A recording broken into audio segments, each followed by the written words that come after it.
We are extremely pleased that you are here. It is good to come together for the purpose of co-creating. Do you agree? Yes. You are knowing what you are wanting. That's such a good thing. Knowing what you are wanting is more important than you know. You see, your desire comes so easily to you that often you do not realize everything that has come before that.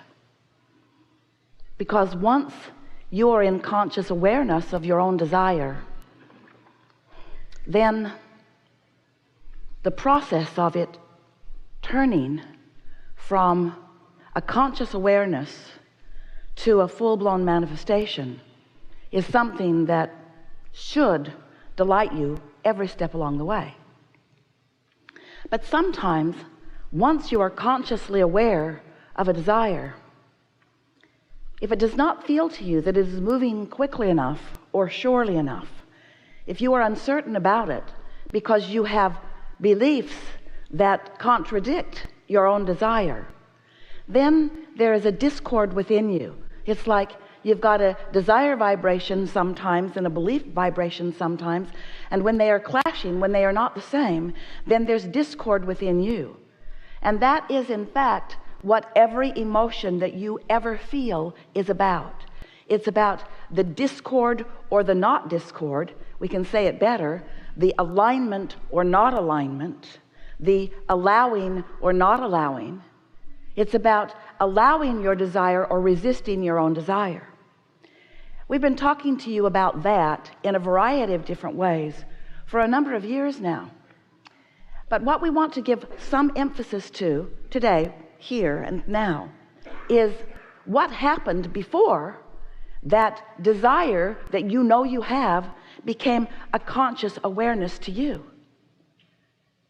Because once you know you want it, that is not the beginning of your desire.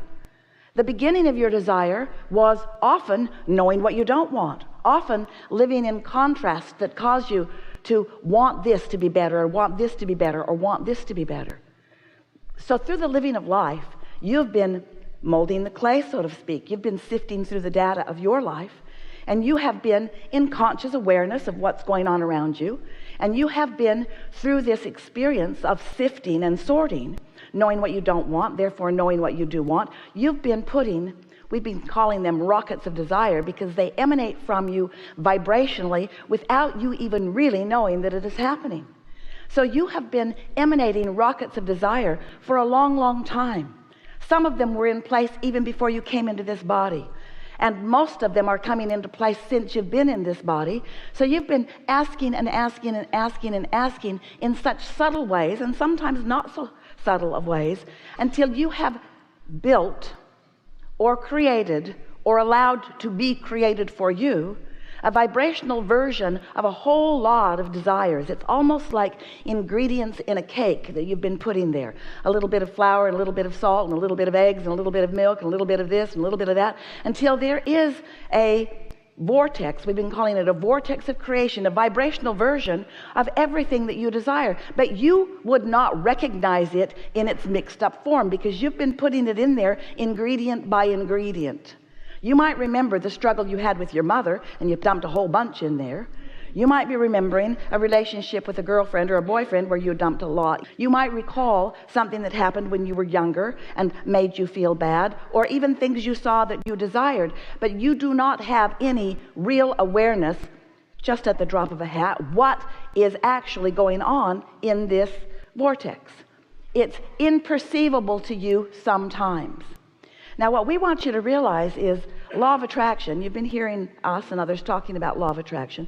Law of attraction has been amassing to this vibrational reality. You're really going to like this once we come to the end of this explanation. So hang in there with us just a little bit. Right now we're just in the cake mixture. Law of attraction's been adding to that too.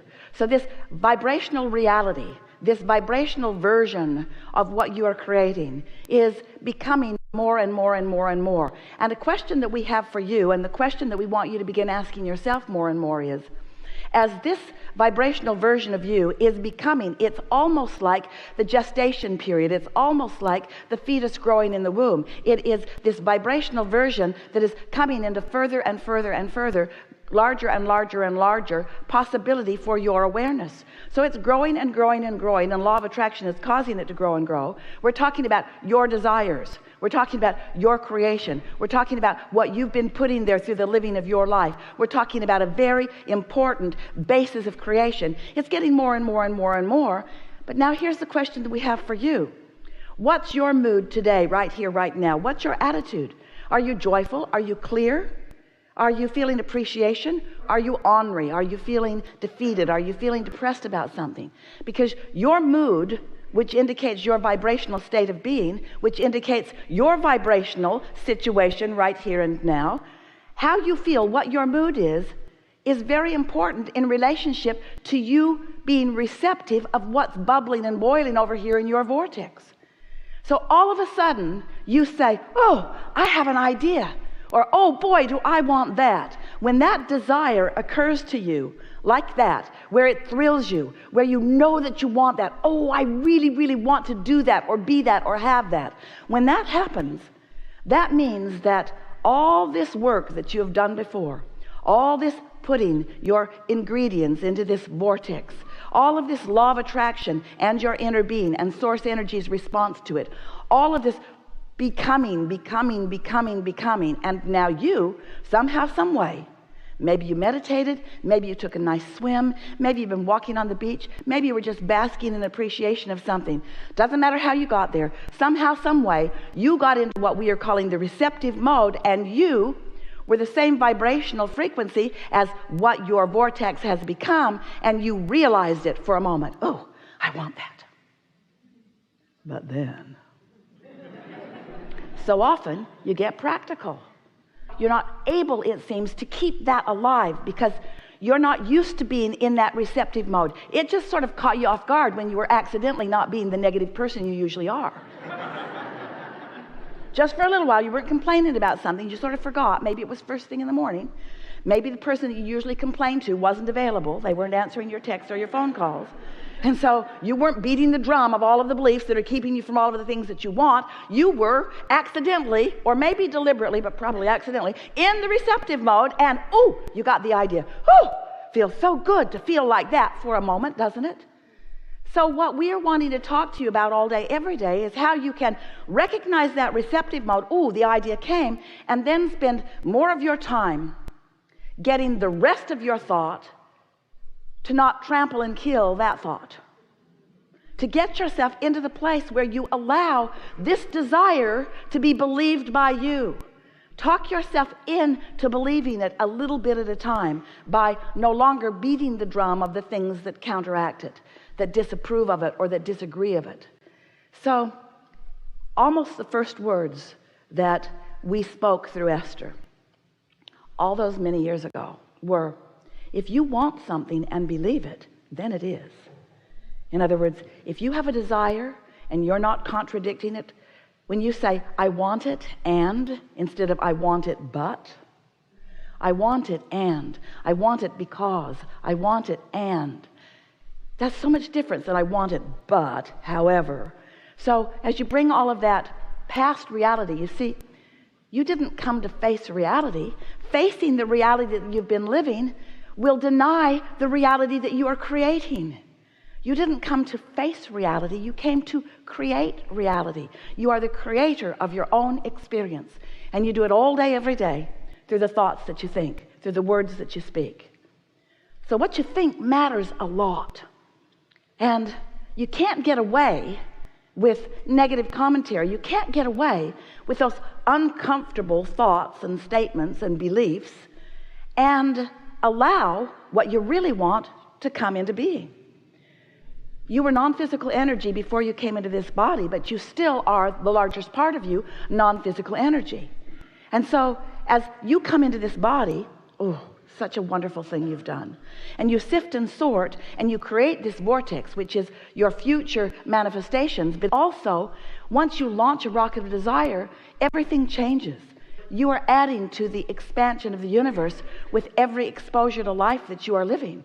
So you are creating this vortex, and law of attraction and your inner being, source, what you want to call God, is focused upon your expanded ideas, your expanded notions, your expanded ideals, your expanded desires.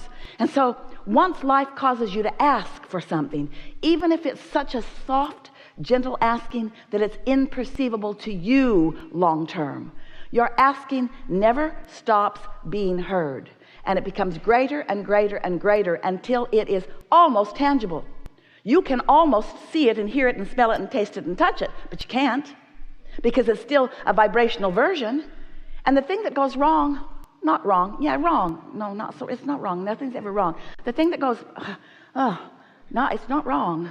The thing that you do that prevents you from having all of the rightness that you want and deserve is that as you stand in vibrational relationship to your new desire, often because what you're observing doesn't show you what you want, in the absence of what you can see and hear and smell and taste and touch, you doubt.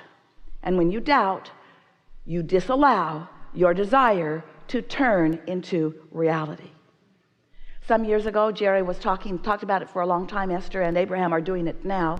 A book called Turning Thoughts to Things. And the reason that Jerry wanted others to understand is because he had noticed from his own life experience that if he could find a desire and he could somehow keep it alive, that it would become a tangible reality. He wrote a paper many years ago, and the title of his paper was Keep Your Ideas to Yourself Until They Are Fully Developed, because he noted so many people that he was counseling about financial matters that when they wanted something and they began to speak to others who doubted their ability to accomplish it, they would undermine their confidence by forcing them to focus upon the reality that they were currently living. What makes you think you could do something like that when all you've ever done is something like this? And what we want you to understand is, if it is in your vortex, and it is, there's so much in there that would keep you busy for 20 or 30 lifetimes. If it is in your vortex, and if you have found a moment here and a moment here and a moment here where you are not in disharmony with what's in your vortex, as your vortex becomes stronger and stronger by the non-physical focus upon it, and we want you to know there is non-physical focus upon it, once the idea comes to you, most of it is already done. Once the idea occurs to you, it is so close to physical fruition. If you would just stop doing that thing you do that doesn't let it become, and that thing you do is think in opposition to it by facing the reality where it isn't yet. That's like saying, I'm going to get in my car tomorrow and I'm going to drive down to San Diego, and the whole time you're not in San Diego, screaming at yourself in disgust and dismay at the fact that you're not yet where you intended to be. Damn me, I'm just not good at this. I wanted to be in San Diego, and look at me. I'm still in Long Beach. I'm still in Long Beach. What's wrong with me?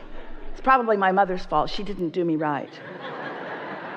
It's probably not good in a past life, and now I'm being punished.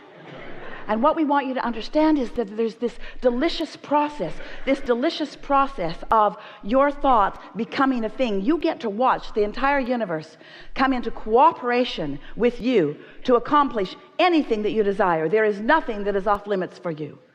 If this time-space reality has the wherewithal to fill your vortex and become a dream or an idea or a desire within you, it is our absolute promise that this time-space reality has the wherewithal to deliver the goods. But you have to stay in harmony with your own desire. We have nothing more to say